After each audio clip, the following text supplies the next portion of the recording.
بسم اللہ الرحمن الرحیم، اللہم صلی علی محمد وعلی محمد۔ پچھلے درس کے آخر میں، جو کہ ہمارا پہلا درس تھا، ہم نے عقل کا جو ہے ایک وظیفہ، ایک ڈیوٹی، ایک ذمہ داری بیان کی تھی۔ اس دوسرے درس میں ہم عقل کا جو ہے وہ دوسرا وظیفہ بیان کرنے لگے ہیں۔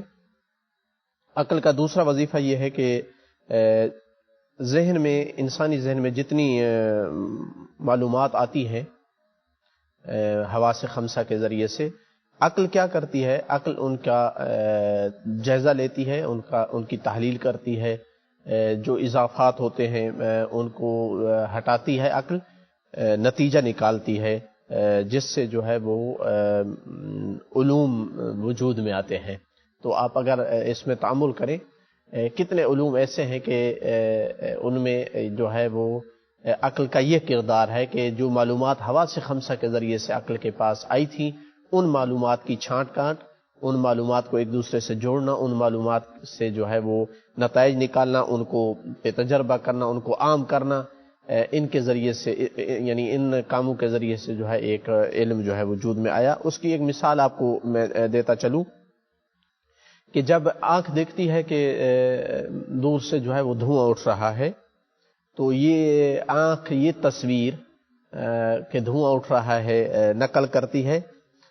عقل کے پاس جب یہ تصویر آتی ہے، یہ معلومات آتی ہے، تو عقل کہتی ہے کہ دھواں جو ہے وہ آگ کے بغیر نہیں پایا جا سکتا، لہذا آگ ہی ہے جس نے جو ہے وہ دھوئیں کو وجود دیا ہے، اس لیے کہ دھواں ایک معلول ہے، ایک اثر ہے، اور ہر معلول کے لیے علت چاہیے، ہر اثر کے لیے مؤثر چاہیے، لہذا دھوئیں کی علت اور اس کا سبب جو آگ ہے وہ یقیناً موجود ہے۔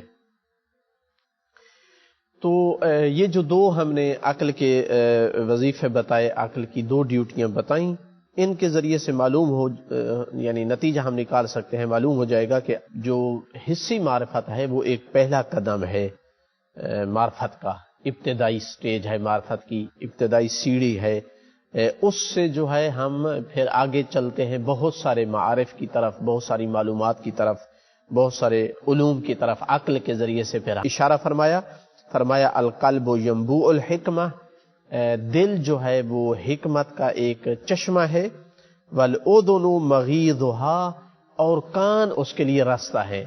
جیسے پانی کا ایک چشمہ ہو اور کوئی راستہ ہو جہاں سے پانی اس چشمے کی طرف آ رہا ہو، تو فرمایا کان جو ہے وہ اس کے لیے راستہ ہے اور سبب ہے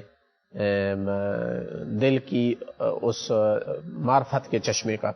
اسی طرح کیا خوبصورت جملہ فرمایا امام الموحدین نے، ان محل الایمان الجنان، ایمان کا جو مقام ہے، محل ہے، وہ دل ہے، وسبیلہ الاذنان، اس کا جو راستہ ہے وہ کان ہے۔ آپ کان کے ذریعے سے دعوت سنیں گے نبی کی، امام کی، کان کے ذریعے سے سنیں گے کہ اگر ایمان نہ لائے تو آپ جہنم جائیں گے، ایمان لے آئے تو آپ کو ثواب ملے گا، آپ جنت جائیں گے۔ تو یہ راستہ ہے، کان کے ذریعے سے ہم تک معلومات آتی ہیں، پھر جو ہے وہ دل ایمان لے آتا ہے۔ یہ بھی مولا متقیان ہی کا جملہ ہے، العیون طلائع القلوب، طلائع کہا جاتا تھا جب کوئی فوج کسی طرف سفر کرنا چاہتی تھی تو کچھ لوگوں کو مقدمے جیش کے طور پر پہلے بھیجا جاتا تھا، جائیں معلومات لیں کیا صورتحال ہے، کیا خبر ہے، تاکہ اس کے مطابق بصیرت کے ساتھ سفر کیا جائے کہ کیا کچھ کرنا ہے۔ فرمایا جو ہے آنکھیں وہ دلوں کے لیے وہ طلائع ہیں، یعنی ابتدائی اطلاع دینے والی، معلومات دینے والی جو ہے وہ چیز ہے آنکھ۔ تو آنکھ ابتدائی معلومات دیتی ہے، اس کے مطابق جو ہے دل فیصلے کرتا ہے۔ اس کے علاوہ جو ہے یہ تو ہے کہ عقل جو ہے معلومات لیتی ہے حواس خمسہ کے ذریعے سے اور نتائج نکالتی ہے۔ کچھ معلومات ہیں عقل کی جو ڈائریکٹ ہیں عقل کے پاس، جن کا حواس خمسہ سے کوئی رابطہ نہیں ہے۔ وہ کیا ہے؟ مثلا جیسے عقل کا یہ حکم لگانا کہ دو نقیزیں جمع نہیں ہو سکتی، نہ اٹھ سکتی ہیں نہ جمع ہو سکتی ہیں۔ مثلا یہ نہیں ہو سکتا کہ دن بھی ہو اور رات بھی ہو۔ اب یہ اندھا انسان ہو، بہرا انسان ہو، عقل اس کے پاس ہے تو وہ حکم لگائے گا، حواس خمسہ نہیں ہے اس کے پاس، لیکن پھر بھی وہ حکم لگائے گا کہ یہ نہیں ہو سکتا کہ ایک ہی ٹائم میں دن بھی ہو اور رات بھی۔ اس کو کہا جاتا ہے کہ نقیضان لا یجتمعان، دو متضاد چیزیں، دو نقیضیں جمع نہیں ہو سکتی ہیں۔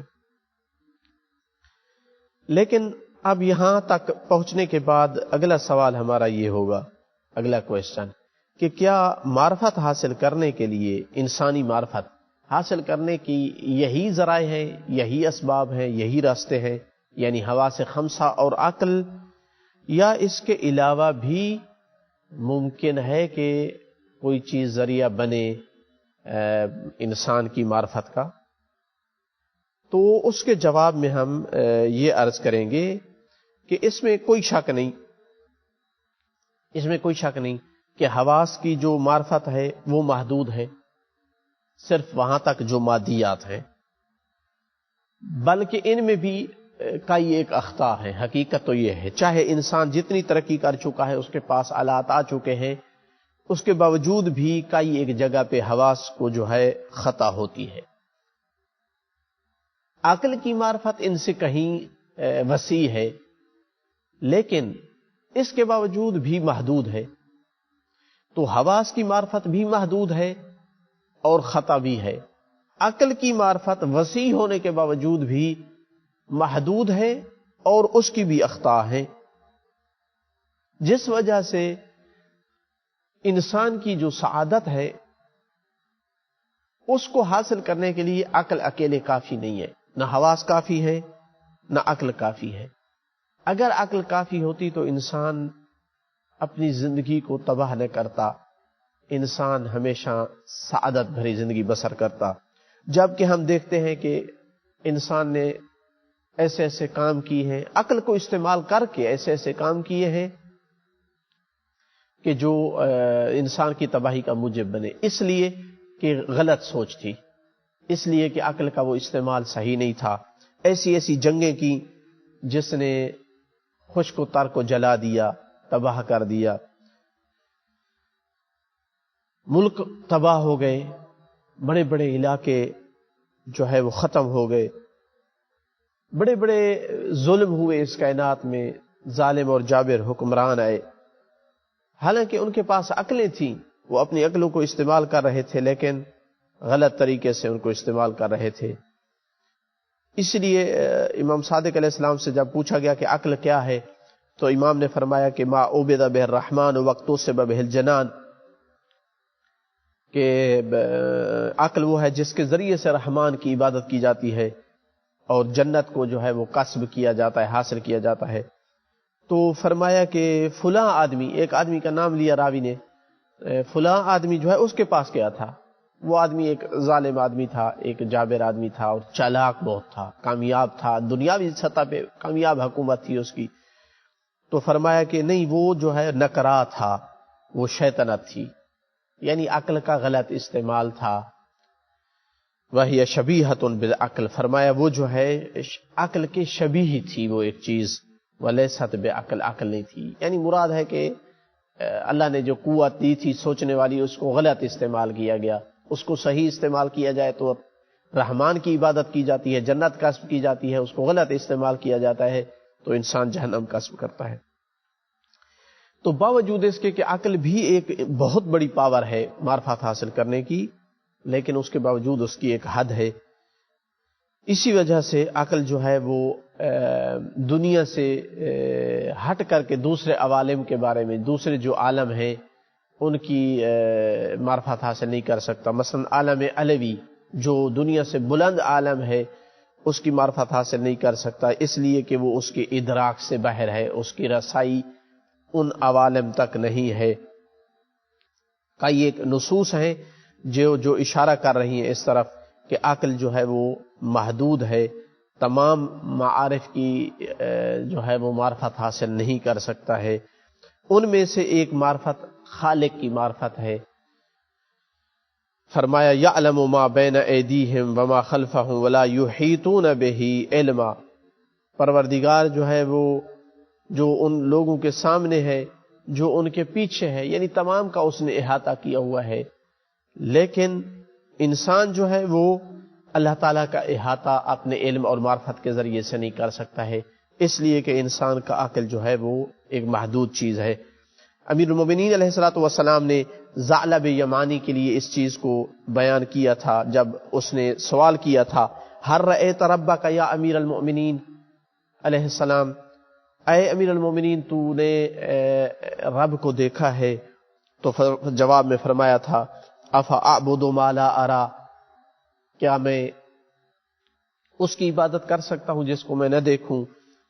فقال وکیف ترا، کیسے تو دیکھتا ہے اپنے رب کو؟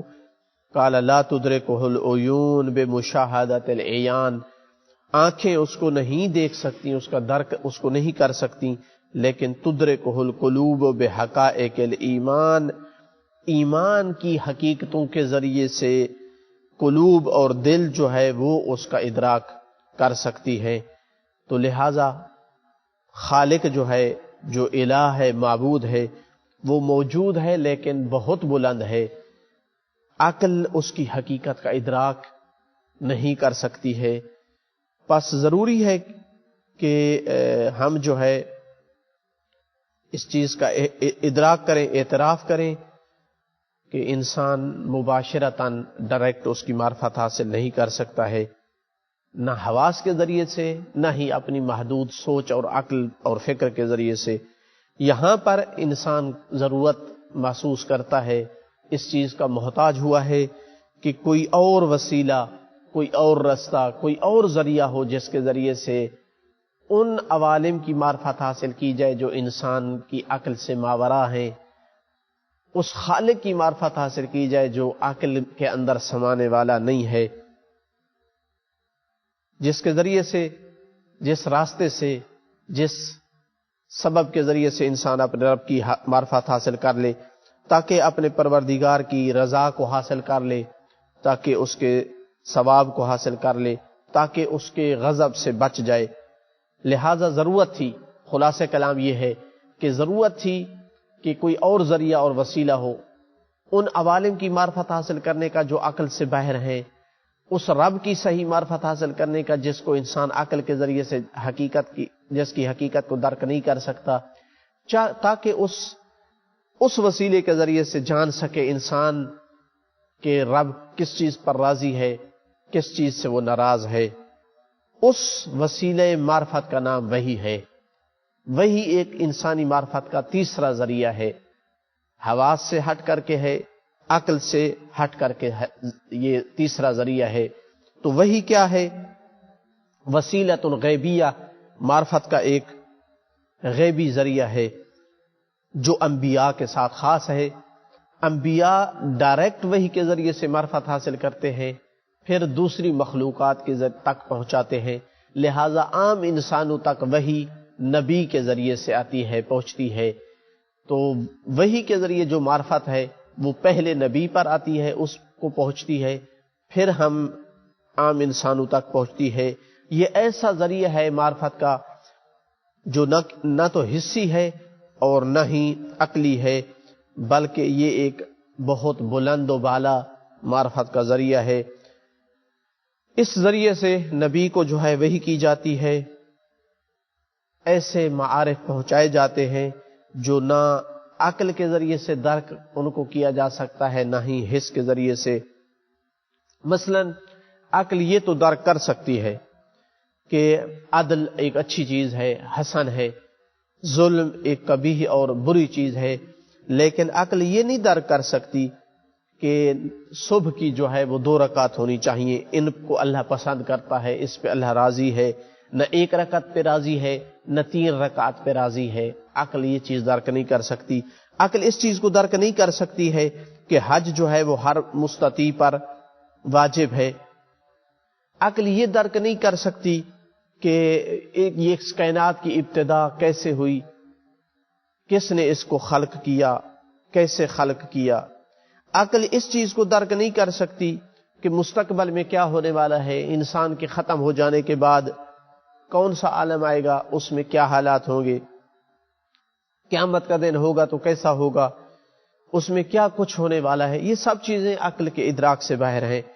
یہ معارف، یہ چند ایک مثالیں دی ہیں، ورنہ بہت ساری اور معارف ہیں، معلومات ہیں جن کے لیے عقل اور حس کے علاوہ کسی ذریعے اور کسی مصدر معرفت کا ہونا ضروری تھا۔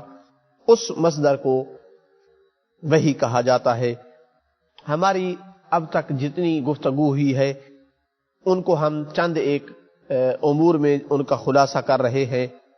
پہلا پوائنٹ ہماری بات کا یہ تھا کہ انسان جو ہے اس کو معرفت کے اعضاء و جوارح، معرفت حاصل کرنے کے لیے آلات دیے گئے ہیں، اعضاء و جوارح دیے گئے ہیں جن کے ذریعے سے انسان ترقی کرتا ہے، اور اس میں اس خالق کا احسان ہے کہ جس نے انسان کو خلق کیا ہے اس نے ساتھ ایسے اعضاء و جوارح، ایسے حواس خمسہ دیے ہیں۔ دوسرا پوائنٹ یہ تھا ہماری گفتگو کا کہ انسان کے پاس جو معرفت حاصل کرنے کے ذرائع اور مصادر ہیں وہ تین ہیں، ایک حس ہے، ایک عقل ہے، اور ایک وحی ہے۔ تیسرا پوائنٹ ہماری گفتگو میں یہ تھا کہ جو حواس خمسہ ہیں ان کے ذریعے سے ہم صرف مادی چیزوں کی معرفت حاصل کر سکتے ہیں، جو مثلا نظر آنے والی چیز ہیں، سننے کے قابل چیزیں ہیں۔ اس کے علاوہ، مادی چیزوں کے علاوہ ہم ان حواس کے ذریعے سے کسی چیز کی معرفت حاصل نہیں کر سکتے، اور ان محسوسات میں بھی کئی ایک جگہ پر یہ حواس خمسہ جو ہے وہ خطا کرتی ہیں، یعنی حق تک، واقع تک نہیں پہنچ سکتی ہے۔ چوتھا نقطہ ہماری گفتگو میں یہ تھا، چوتھا پوائنٹ، کہ عقلی جو معرفت ہے اس نے انسانی زندگی کو بہت ترقی دی، چونکہ عقل کے پاس یہ قدرت تھی کہ وہ حسی معلومات کی جو ہے ان کا جائزہ لے، ان سے استفادہ کرے، اور نئے نئے علوم جو ہے ان سے بنائے نتیجے کے طور پر۔ ساتھ اس کے کہ یہ عقل قادر تھی کہ کچھ ایسے علوم بھی ایجاد کرے، ایسی معلومات بھی کہ جن کا حواس سے کوئی تعلق نہ ہو۔ تو حواس والی معلومات سے، یعنی حواس خمسہ والی معلومات سے استفادہ کر کے نئی نئی معلومات بنائیں، اور کچھ ڈائریکٹ معلومات بھی عقل حاصل کر سکتی تھی۔ پانچواں پوائنٹ ہماری گفتگو میں یہ تھا کہ وہی جو ہے وہ بھی معرفت کا مصدر ہے، بلکہ ایک مہم ترین مصدر ہے، معرفت، عظیم ترین معرفت کا ایک مصدر ہے جس کو نہ عقل درک کر سکتی ہے، نہ جو ہے وہ حس درک کر سکتی ہے۔ چھٹا پوائنٹ ہماری گفتگو میں یہ تھا کہ ہر معلول کے لیے علت کا ہونا ضروری ہے، ہر اثر کے لیے مؤثر کا ہونا ضروری ہے۔ ساتواں پوائنٹ ہماری گفتگو میں یہ تھا کہ اللہ تعالیٰ کی حکمت کا یہ تقاضا تھا، اس کی سنت اور اس کا یہ طریقہ کار تھا کہ ہر چیز تک کسی سبب کے ذریعے سے پہنچا جائے۔ اس وجہ سے علم تک پہنچنے کے لیے بھی سبب کی ضرورت تھی، اور وہ سبب جو ہے ابتدائی سبب آنکھ تھا، کان تھے، اور دل تھا۔ آٹھواں پوائنٹ ہماری گفتگو کا یہ تھا کہ ہمارا جو عالم ہے وہ مادی چیزوں تک محصور نہیں ہے، انہی میں منحصر نہیں ہے، بلکہ کچھ موجودات ایسی بھی ہیں کہ جن کو ہم اپنے حواس کے ذریعے سے درک نہیں کر سکتے ہیں، بلکہ ان کو ان کے آثار کے ذریعے سے درک کر سکتے ہیں۔ عقل ان پر دلیل بنتی ہے کہ وہ چیزیں موجود ہیں، اور وہ چیزیں مجردات ہیں، مادی نہیں ہیں، یعنی میٹیریل نہیں ہیں، بلکہ امیٹیریل چیزیں ہیں۔ تو یہاں تک ہمارا دوسرا درس مکمل ہوا۔ انشاءاللہ اس کے بعد جو ہے ہم اگلے مرحلے میں تیسرے درس کا آغاز کریں گے۔ والحمدللہ رب العالمین، وصلی اللہ علی سیدنا محمد وآلہ الطیبین الطاہرین المعصومین۔